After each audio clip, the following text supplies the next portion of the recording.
முதலமைச்சர் செல்வி ஜெயலலிதா சென்னை தலைமைச் செயலகத்தில் இன்று சென்னை மாநகராட்சி ரிப்பன் மாளிகை வளாகத்தில் 39 கோடியே 10,79,000 ரூபாய் மதிப்பீட்டில் கட்டப்பட்டுள்ள அம்மா மாளிகை கட்டடத்தை காணொலி காட்சி மூலம் திறந்து வைத்தார்.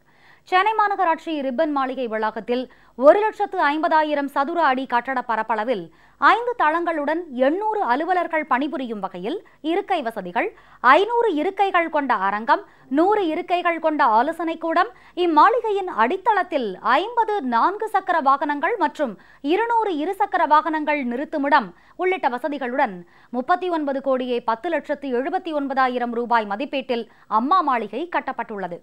ரிப்பன் மாளிகையில் செயல்பட்டு வந்த மழைநீர் வடிகால் துறை, சாலைகள், பாலங்கள் மற்றும் பணிகள் துறை, சிறப்பு திட்டங்கள் துறை, இயந்திரம் மற்றும் திடக்கழிவு மேலாண்மை துறை, மின்சாரத்துறை, பொதுத்துறை, மாவட்ட குடும்ப நலத்துறை, சட்டக்குழுமத்துறை, வருவாய்த்துறை, கல்வித்துறை, தேர்தல் துறை உள்ளிட்ட பல்வேறு துறை அலுவலகங்கள் முதலமைச்சர் செல்வி ஜெயலலிதா இன்று திறந்து வைத்த அம்மா மாளிகையில் செயல்படும்.